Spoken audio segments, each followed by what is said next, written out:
جو لوگ اللہ پر ایمان لائیں، کہیں کہ ہمارا رب اللہ ہے، پھر اس پر جم جائیں، ان پر فرشتوں کا نزول ہوتا ہے۔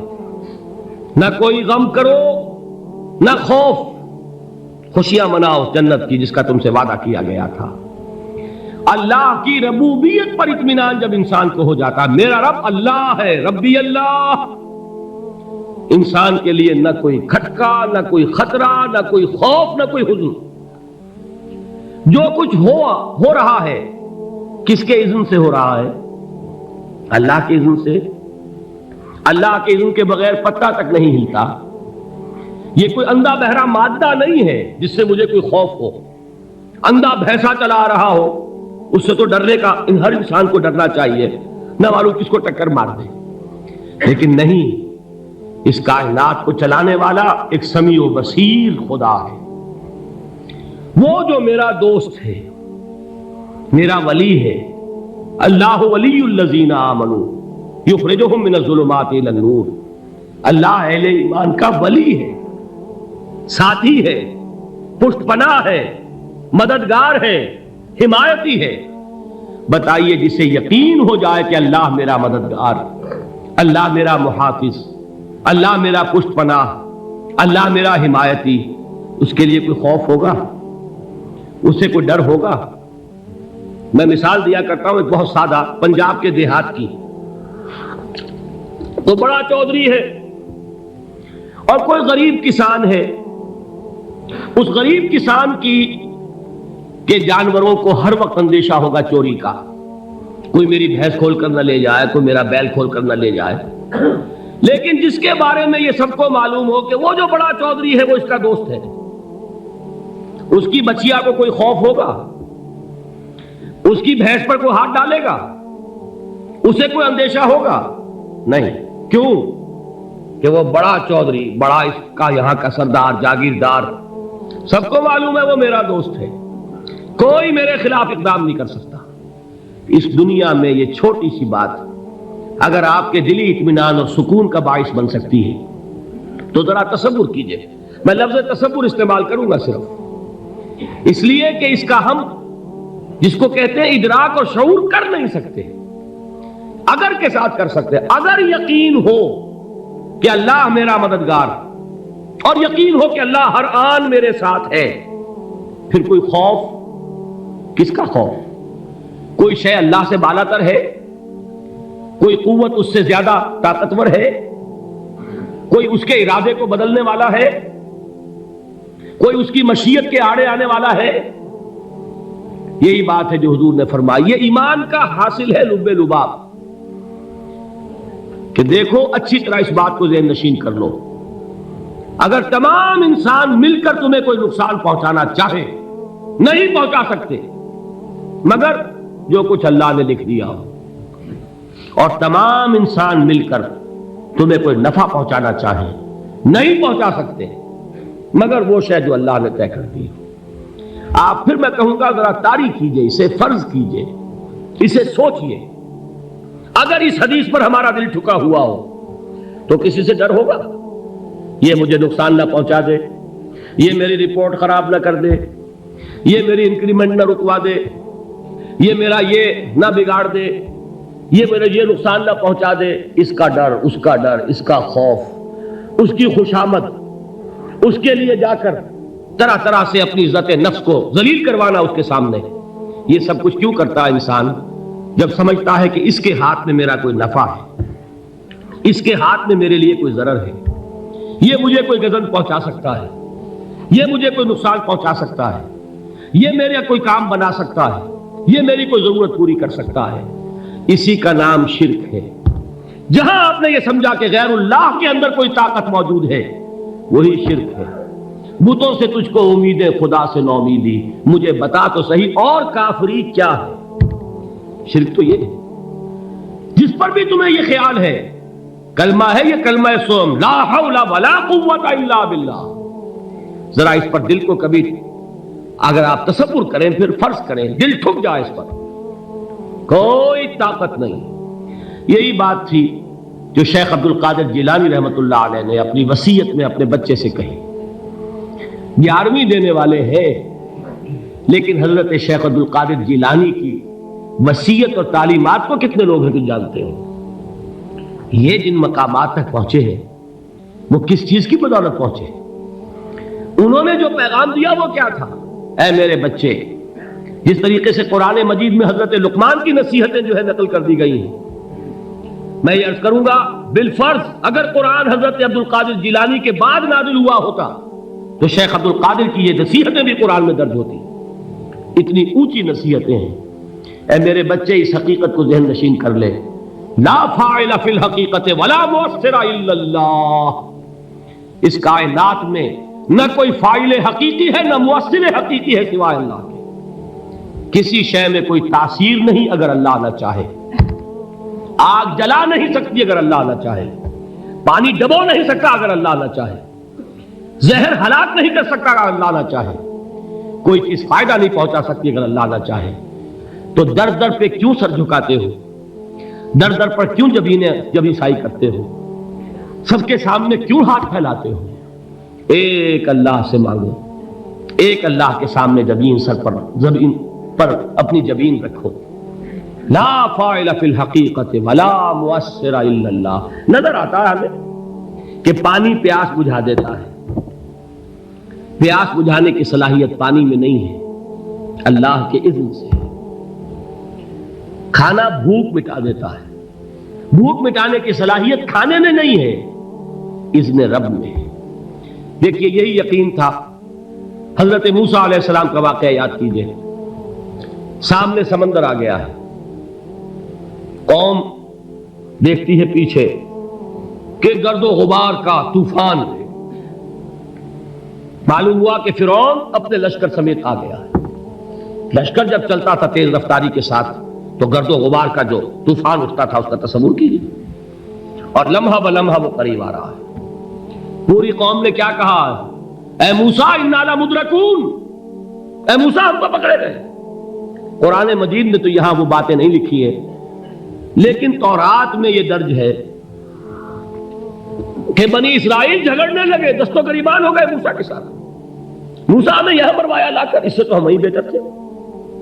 وہاں کھانے کو ملتا تھا، زندگی تو تھی، بیگار ہم کر رہے تھے، موت تو نہیں تھی۔ اب جو کچھ ہوگا اس کا تصور کرو، جس طریقے سے ہمارے ٹکڑے اڑائے جائیں گے۔ تو لڑ رہے ہیں حضرت موسیٰ علیہ السلام سے، یہ تورات کی تفصیل ہے۔ قرآن میں صرف اتنا آیا ہے، پریشان ہو کر انہوں نے کہا انا لمدرکون، موسیٰ ہم تو پکڑے گئے۔ اس وقت موسیٰ کا جواب کیا ہے؟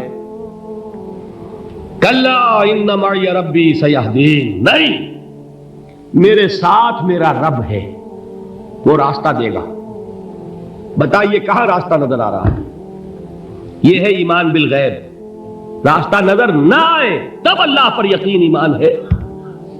جیب میں پیسے ہوں اور تب دل کو اطمینان ہے تو ایمان کس پر ہوا؟ پیسے پر، اللہ پر نہیں۔ جب وسائل و ذرائع نہ ہو اور پھر یقین ہو کہ اللہ مسبب الاسباب ہے، وہ اسباب کا پابند نہیں ہے، وہ اسباب کا محتاج نہیں ہے، اسباب اس کے محتاج ہیں۔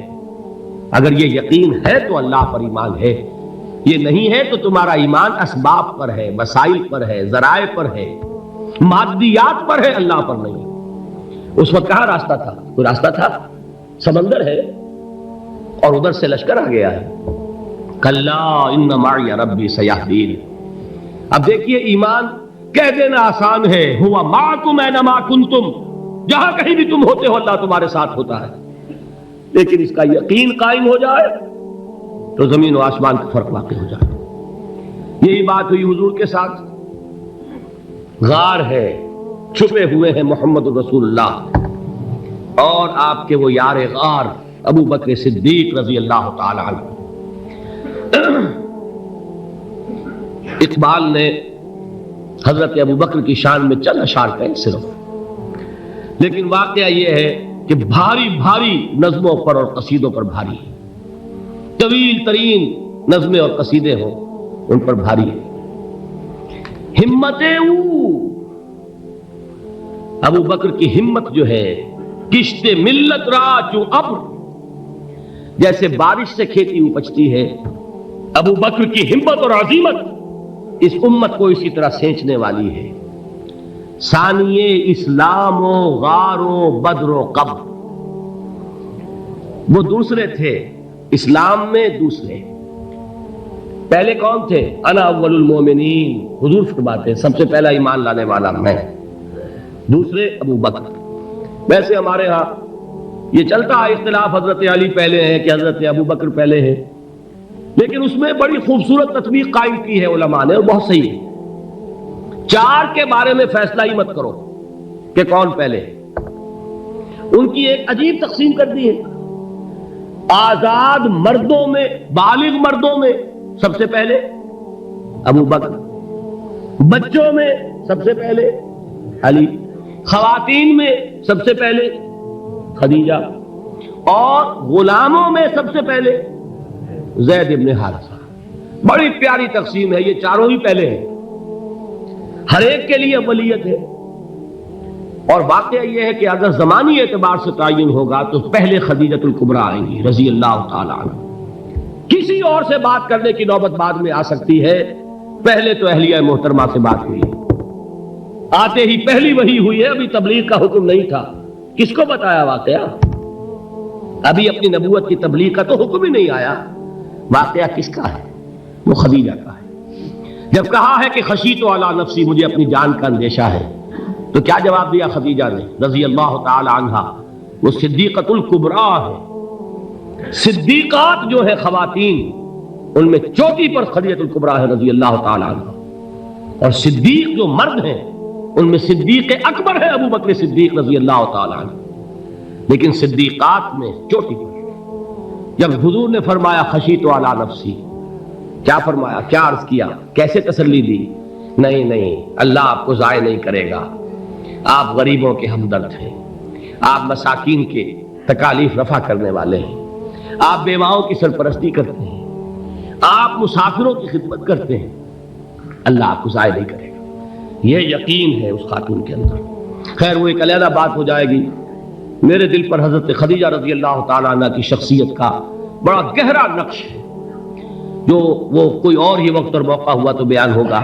بہرحال اقبال نے ایک مصرے میں جو چار اولیتیں جمع کر دی ہیں، ہمت او کشت امت را چو ابر، ثانی اسلام و غار و بدر و قبر۔